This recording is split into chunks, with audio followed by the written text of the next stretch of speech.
Katherine Johnson. Hola, buenos días, tardes o noches. Ahora que le has dado al play, bienvenido al recorrido por la huella que varias mujeres dejaron para la historia. No olvidéis, podéis escuchar todos los capítulos de Pasos de Mujer en iVoox, Google Podcast y Spotify. Además, toda la información que por aquí contamos está disponible en nuestra web indismatic.es. En este capítulo de Pasos de Mujer vamos a descubrir la historia de una mujer que supo calcular cómo viajar entre las estrellas, más concretamente de Katherine Johnson, la persona responsable de calcular la trayectoria del primer vuelo tripulado a la Luna.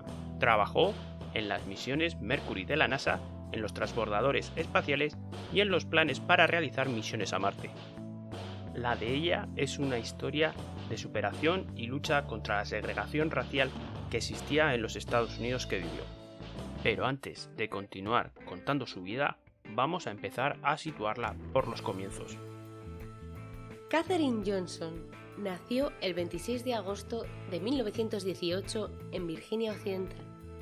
Siempre le encantó aprender. Desde muy pequeña demostró su talento para las matemáticas. Lo contaba todo, los pasos que necesitaba para cruzar la calle, los pasos que había hasta la iglesia, el número de platos que limpiaba, las estrellas que veía. Todo lo que podía ser contado, ella lo contaba. Destacó en la escuela y se matriculó en el West Virginia State College a la edad de 15 años.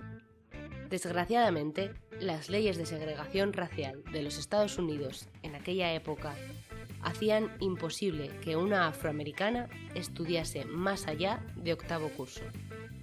Sus padres estaban decididos a que Katherine y el resto de hermanos y hermanas tuvieran una buena educación. Decidieron mudarse a un instituto en donde pudiesen seguir estudiando, el West Virginia Colored Institute para Afroamericanos. Consiguió graduarse en matemáticas y francés.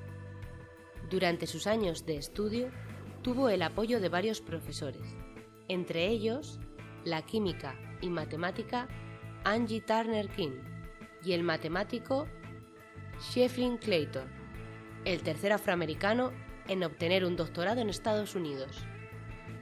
El profesor Clayton vio un enorme potencial en Katherine, para la que diseñó una asignatura de geometría analítica y aeronáutica específicamente para ella. Katherine tenía claro que iba a ser profesora de matemáticas o enfermera, como otras mujeres que conocía, hasta que conoció al profesor Clayton. Esa fue la inspiración que necesitaba para convertirse en matemática e investigadora. Era el momento más duro de la Gran Depresión y las ofertas de trabajo eran escasas, por lo que se dedicó a dar clases en el instituto. En 1937, la única opción de una mujer afroamericana para trabajar fuera de casa era dedicarse a la enseñanza, y así sucedió. Ejerció como profesora de matemáticas, música y francés. Según palabras de la propia Katherine, fue viviendo en Virginia donde sufrió las consecuencias de la segregación racial y el racismo, aunque también fue en Virginia donde Katherine luchó de alguna manera contra esa segregación, dando ejemplo y demostrando su valía fuera del color de piel o el género. Cuando sus hijos eran mayores, pudo comenzar la que sería la etapa más importante de su vida, y sobre todo cuando en la década de 1950 la NASA empezó a aceptar mujeres calculadoras afroamericanas. Katherine se enteró de que la NASA buscaba mujeres afroamericanas para tareas de cálculo en el departamento de guía y navegación.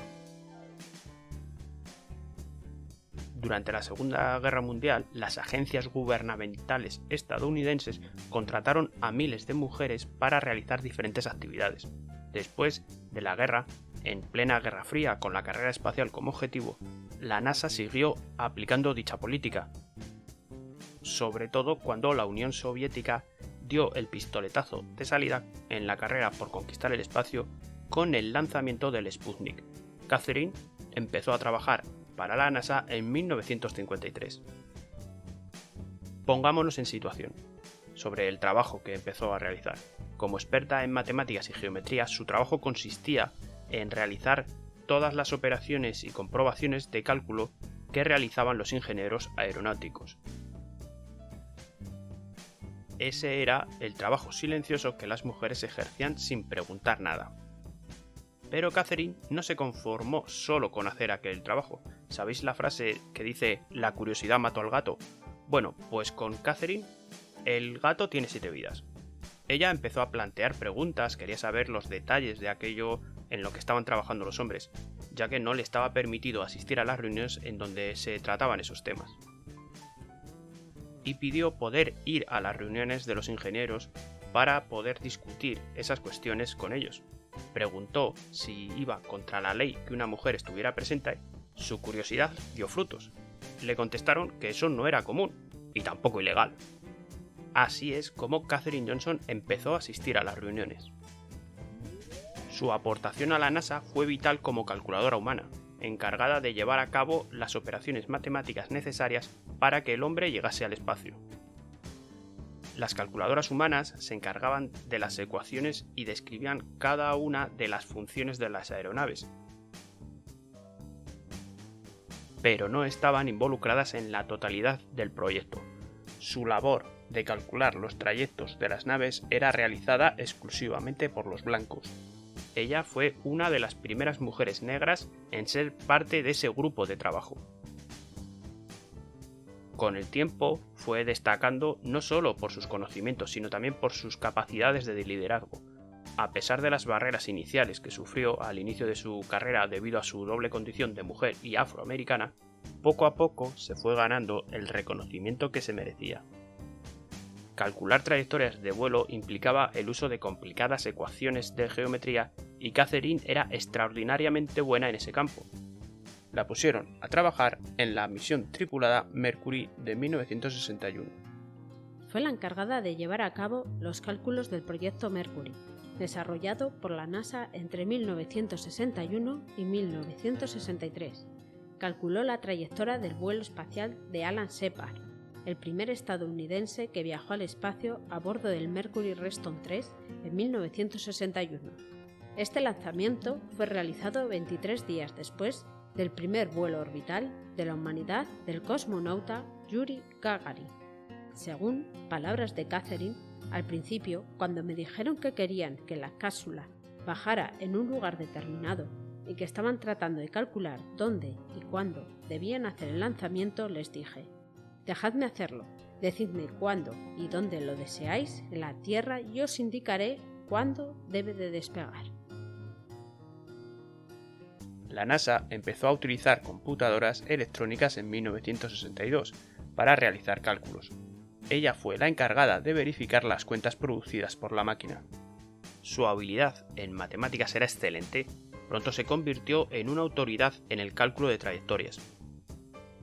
Una de las historias más destacadas sobre Katherine Johnson sucedió en 1962, cuando el astronauta John Glenn, el primer estadounidense en orbitar alrededor de la Tierra, insistió en que ella fuese la encargada de revisar los cálculos de su viaje alrededor del planeta. Su magnífico trabajo no acabó ahí, aún queda el gran paso para la humanidad, llegando a ser un miembro esencial del equipo que calculó la ruta para la primera misión tripulada a la Luna. Calculó la trayectoria del Apolo 11, que llevaría a conseguir la gran gesta de que el ser humano pusiera sus pies en la Luna en 1969. Además, sus cálculos ayudaron a sincronizar el módulo lunar con el módulo orbital. Suena ciencia ficción para la época. Se encargó de la mayor parte de los cálculos del proyecto y también estaba al cargo de comprobar los cálculos de las nuevas computadoras mecánicas de la NASA. Tenían que ser perfectos para que el equipo del Apolo regresara vivo a la Tierra. Su trabajo hizo posible que los astronautas visitaran el espacio y regresaran sanos y salvos a la Tierra. Más tarde, Catherine trabajó en un montón de proyectos importantes de la NASA, ayudó a escribir el primer manual sobre viajes espaciales, participó en el programa de lanzaderas espaciales y en los planes para una futura misión a Marte. Ahí es nada. Su trabajo fue fundamental para abrir las puertas a otras mujeres y a las afroamericanas dentro de la NASA. Ella fue premiada por sus grandes logros y contribuciones, aunque tardaron bastantes años en reconocérselo. Algunos de sus 26 artículos publicados son de los más importantes de la NASA. Fue premiada como Matemática del Año en 1997. En 2015 recibió la Medalla Presidencial de la Libertad, la mayor condecoración civil de Estados Unidos, a la edad de 97 años. En enero de 2017 se estrena la película Hidden Figures, Figuras Ocultas, en donde se cuenta la vida de Katherine y otras dos mujeres en la NASA, Dorothy Vaughan y Mary Jackson. Se jubiló después de 33 años de servicio en 1986. Es la historia de una niña afroamericana que le apasionaban las matemáticas, un profesor que supo ver su potencial y lo alimentó. Alguien que supo ver y supo cómo sacar partido a las matemáticas. Se convirtió en pieza clave para poner al ser humano en la luna. Katherine Johnson es la historia de una niña afroamericana que creció en una época en la cual la segregación racial era una realidad y que, aun teniendo a priori todo en contra, su curiosidad y sus ganas de aprender la convirtieron en una excelente matemática. Además de que perfectamente la vida de esta mujer puede ser un buen ejemplo de la utilidad real que tiene el cálculo matemático, y no tanto la memorización de fórmulas. Yo ahí lo dejo, queridos profesores de matemáticas. Llegados hasta aquí, amable oyente, ahora os toca dejarnos vuestros comentarios, vuestras opiniones o lo que queráis, siempre eso sí, que sea bueno, en el espacio de comentarios. Nos llenaría de orgullo y satisfacción que difundáis esta historia. Muchas gracias por habernos escuchado, esperamos que os haya interesado. Podéis encontrar todos los podcasts en iVoox, Google Podcasts y Spotify, además de nuestra web indismatic.es con toda la información que aquí contamos. Y recordad, nos vemos por las redes, nos escuchamos en el siguiente podcast.